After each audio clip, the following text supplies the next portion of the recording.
Kabantu abangaphaya kwamawaka amabini abafakwe kumaholo oluntu kumasipala iNelson Mandela Bay eMpuma Kapa ngenxa yemvula engenasiqabu negubungelele ngingqi neziphalukazayo.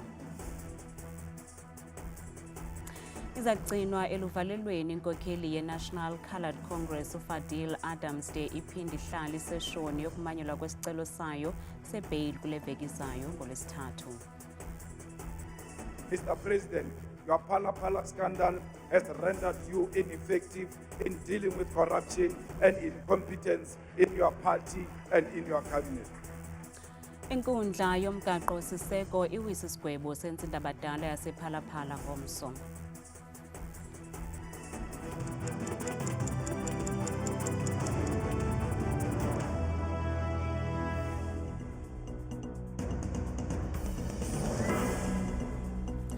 Senibulise emakhaya ukanandambe ndodwa ndamba nophumza sikhumba noyitoliki yolwimi lwezandla. Umasipala waseNelson Mandela Bay eMpuma Kapa ubhengeze ukuba selekhuphe abantu abayi-2,500 ezindlini zebathunyelwa kumaholo oluntu okuzana njengoko isina ingayeki imvula kumasipala iNelson Mandela Bay neziphaluka. Usodolophu lomasipala ubabalwa lobishe ubongoze amaSamaria alungileyo ukuba aphose esivivaneni ngelokunceda amaxhoba ezizikhukhula nazinze kweziholo zoluntu. Sesikhuphe abantu abayi-2,517 ezindlini sizama ukubanceda sabasa kwiindawo zoncedo kwiiholo zethu. Ezaholo ke siyazisevisa, siyakwazi ukuba kanti siyafikelela kubo. Sifuna ukuthi ebantwini kwabaseleyo emizini makugadwe imizi kungabikho ubusela. Ukanti avaliwe amadlaka alishumi kulo masipala waseNelson Mandela Bay naquka iWells Estate, iBlue Water Bay, iMotherwell, iNew Brighton kwaZakhele neFearplus ukubalula nje ambalwa. Sisamonitorisha ii-cemeteries ezilishumi apho sithi khona abantu kufuneke abazawufihla kule weekend baqale baqonde kurhulumente ukuba le cemetery izawukwazi nosetyenziswa ii-undertakers ngoba simane sijonga ii-levels zamanzi ezi-affecta ezi cemeteries. Kubhubhe amapolisa amathathu emva kwesiganeko sodubulo kwikhaya eliseKarega eMpuma Koloni. Amapolisa amabini abhubhe kwindawo yexhwayelo ngelixa elinye liye laswelekela esibhedlele. Uphando liyaveza ukuba ipolisa eliyindoda liye lambonzeleka kwikhaya lepolisa lasetyhini. Eli polisa liyindoda lalithandana ngaphambili neli polisa lasetyhini. Emva kokuba eli polisa liyindoda liye lambonzeleka kweli khaya, liye lafika kukho elinye ipolisa eliyindoda. Kulapho ke abamelwane baye beva izithonga zembumbulu. Ngelishwa esi siganeko soludubulwano sikhokelele ekubeni amapolisa amathathu aphulukane nobomi. Inkonzo yesipolisa kweli ivakalisa inkxalabo ngoku. Lihlehliselwe uLwesithathu weveki ezayo ityala lenkokheli ye-National Coloured Congress uFadil Adams ukuze afake isicelo sebail. UAdams ebevele kancinci kwinkundla kamantyi ePinetown namhlanje ujongene nezityholo zobuqhophololo kunye nokubanga umqobo kwinkqubo yobulungisa kwityala eliphathelene nokubulawa kwalowo wayeyinkokheli yombutho wolutsha we-ANC uSindiso Magaqa. We are therefore requesting a reasonable opportunity to procure material information in order to prosecute this bail application in keeping with the law. Perhaps if I may just highlight some of the issues or material information that is needed or that necessitate us to request same. Part of this information we wish to properly gather is material for purposes of bail application. One, it's information emanating from all his press briefings, which are pertinent to the stance of the state in the opposition of this bail.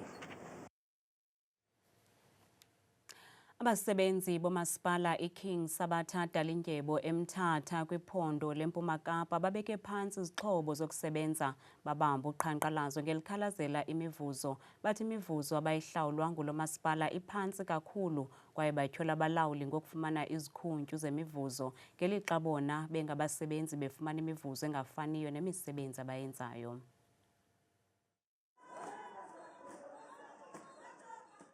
Abasebenzi abalugcwabevu ngumsindo eMthatha bathi imivuzo abayifumana kumasipala ayibonelisi kwaphela kwaye kudala bekhalaza izikhalazo zabo azithathelwa ngqalelo.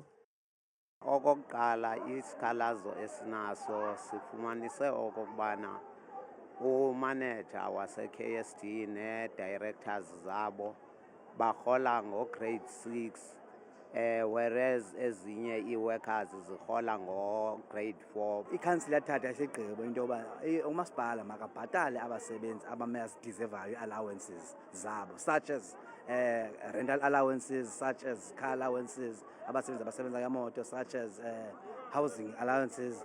So even today lo resolution ekhansila ayikagqitywa, kusekho abasebenza umsebenzi omema babhatala allowance abangakawazifumana namhlanje. Ukanti lo masipala uthi olugwayimbo alukho mthethweni. I-way forward is that if bayaqhubeleka, in fact sesibanekezile i-suspension letters bonke aba bathe baparticipate kolu qhankqalazo because baqale baxelelwa phambi kokubana kube khona i-process into yokubana mababhalelwe ileta to show cause into yokubana why bengeke basuspendwe if baqhubeleka besenza loo nto. And kwavunyelwana nabo izolo ezifumana ke ezo leta, but ke ngoku if bayaqhubeleka kofunyanzeleka ubana singumasipala into yokubana masifumane i-court interdict, but ke singavuya into yokubana ingade ifikelele kuloo nto into yokubana siye kwezo processes into yokubana masifumane i-court interdict. Olu qhankqalazo lubangele ukuba zime ngxi iinkonzo zoluntu kulo masipala. Abasebenzi bathi bafuna umasipala afezekise izithembiso zakhe.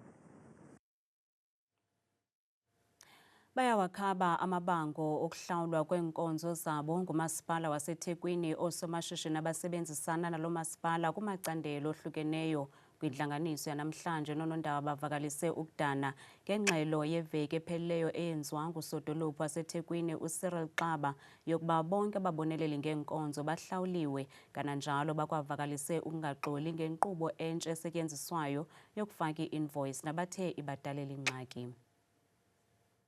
Balila ezimathontsi osomashishini abasakhasayo eThekwini kulandela ukusilela kokuhlawulelwa kweenkonzo ezahlukeneyo ababonelela ngazo lo masipala. Bambi bathi abakahlawulwa ukusukela kunyaka ophelileyo, xeshikweni bekwatyhola inkqubo entsha esetyenziswayo. Indlela abenze ngayo abenzisanga njengabantu bona abazosikhulisa.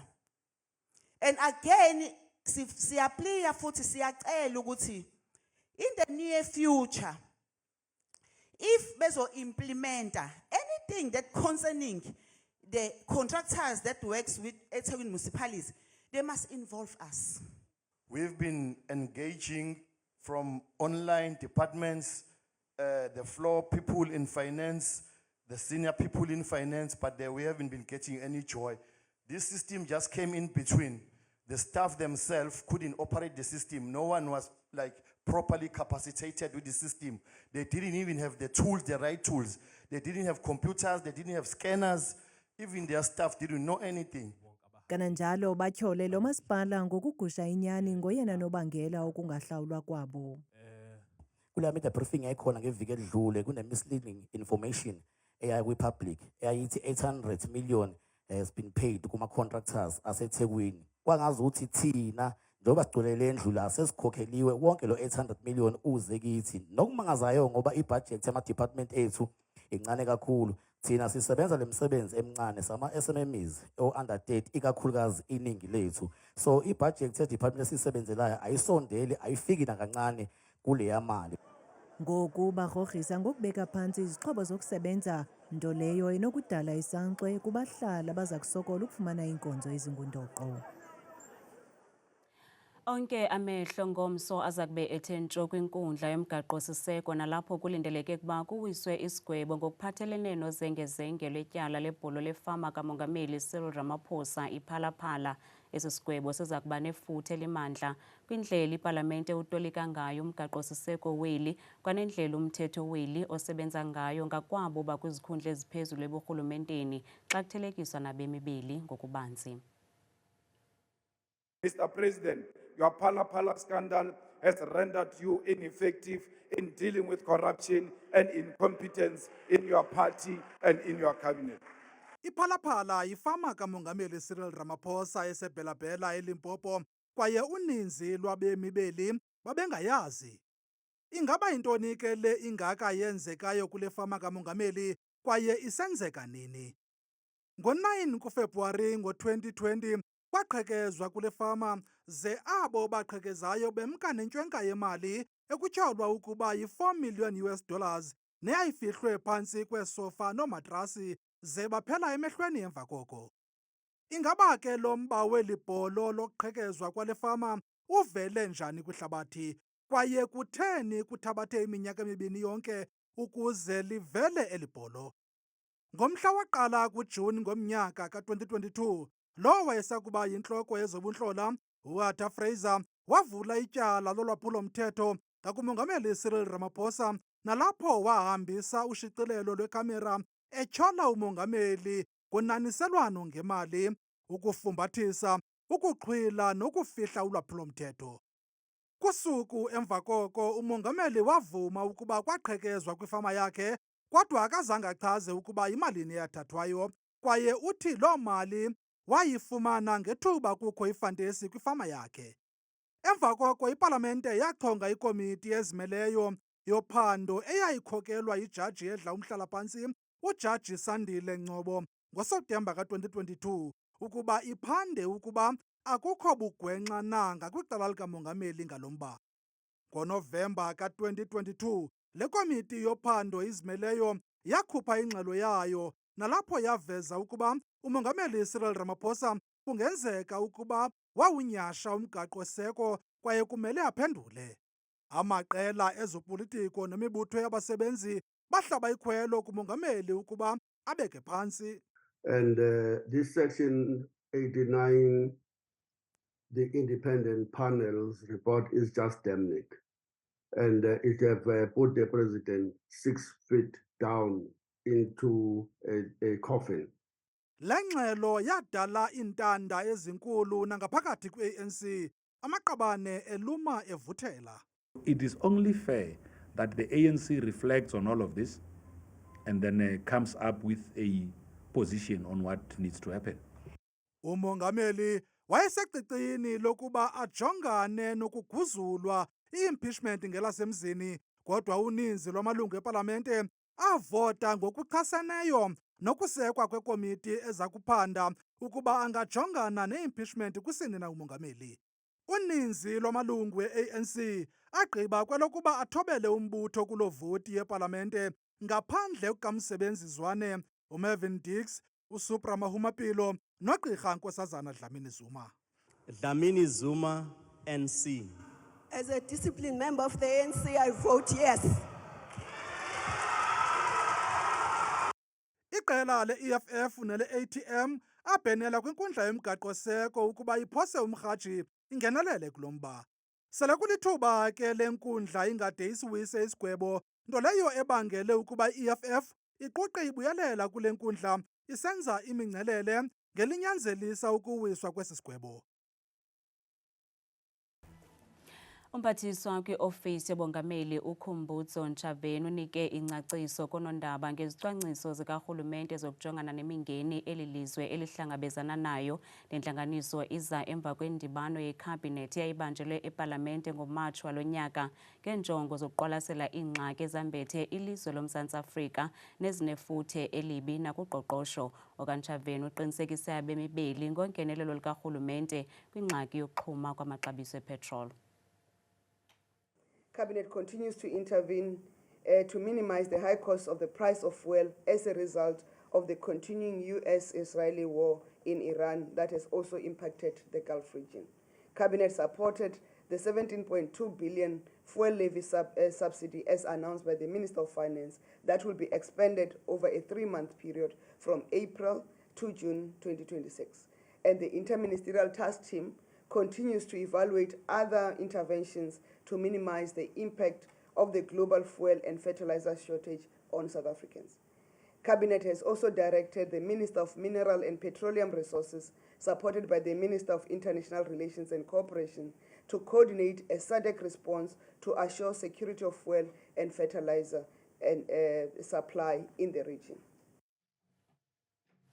Okantshaveni ukwaphefumle ngomba ophathelene nabemi bangaphandle bakweli ngokungekho mthethweni nalapho avakalise ukuba ikhabhinethi ixhasa ngokuphelele imingcelele yabemi beli nokokunjalo uzigxeke kabukhali izenzo zobundlobongela.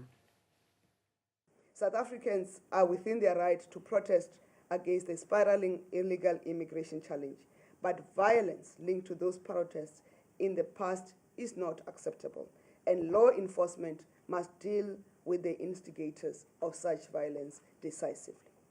Cabinet condemned the opportunistic attempts to hijack the genuine concerns of South Africans about high unemployment and limited economic opportunities by mobilizing South Africans to destabilize the country, including mobilizing attacks on foreign nationals and the tribal mobilization trend.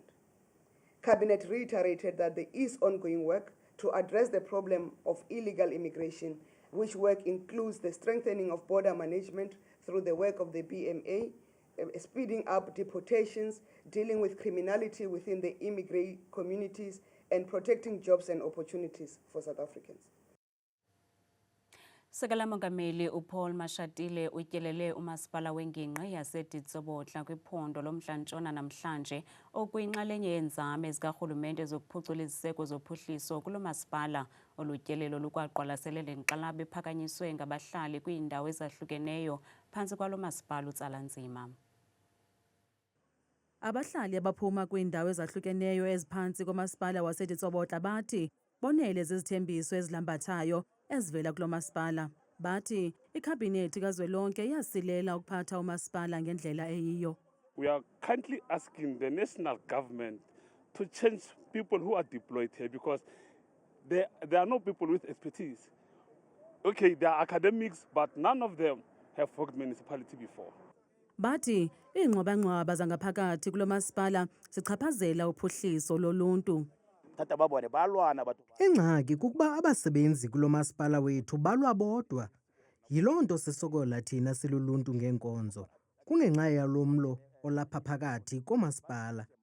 Ethetha noluntu lwaseBusinessflay, usekela Mongameli uPaul Mashatile uqinisekise uluntu ukuba ulawulo olutsha kumasipala waseDitsobotla emva konyulo lorhulumente basekhaya luza kuthi lube nemveliso engcono ukuze kubuyiselwe ukuhanjiswa kweenkonzo kulo masipala.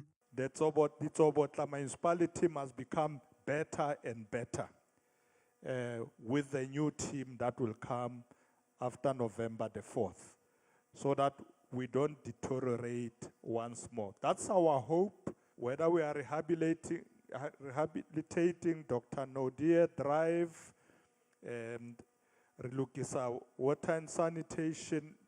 That work must continue after November the 4th. Abahlali batshintshisane ngeqonga bebalula imiqobo abajongene nayo. Kukho umama owadilikelwe i-RDP yakhe. Umntwana wakhe wasweleka. Umasipala wathembisa ukumakhela indlu kungekapheli inyanga ezine. Sele kuphele iminyaka emibini ngoku, kodwa lo mama akakabi nalo ikhaya. Lo kaMashatile uthi urhulumente uza kuphinda atyelele lo masipala kwakhona nabanye abaphathiswa ukulandelela imiba ephakanyiswe ngabahlali bale ndawo.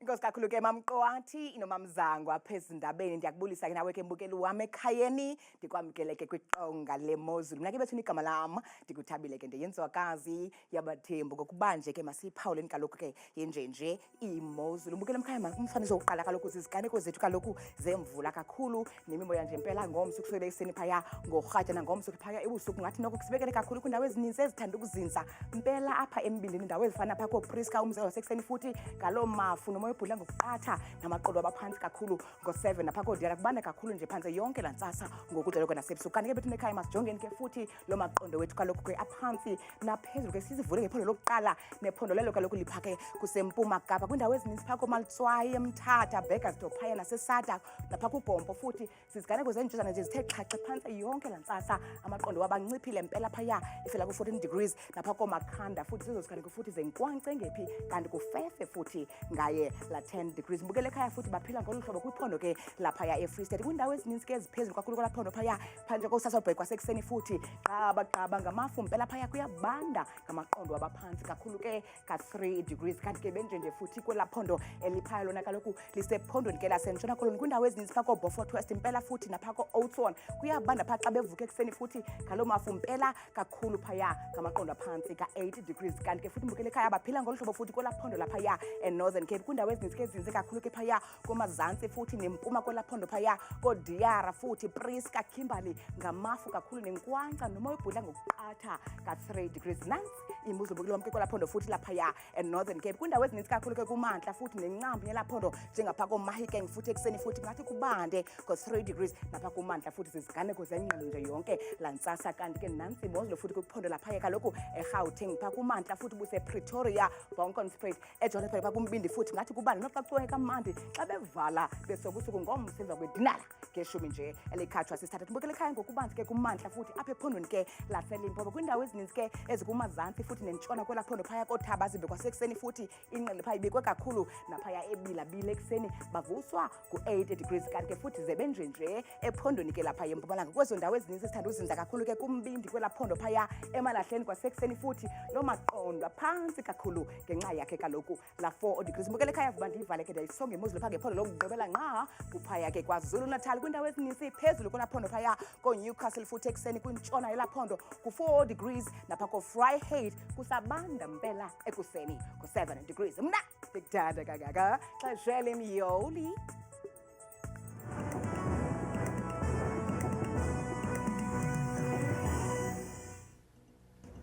kamnandi mawethu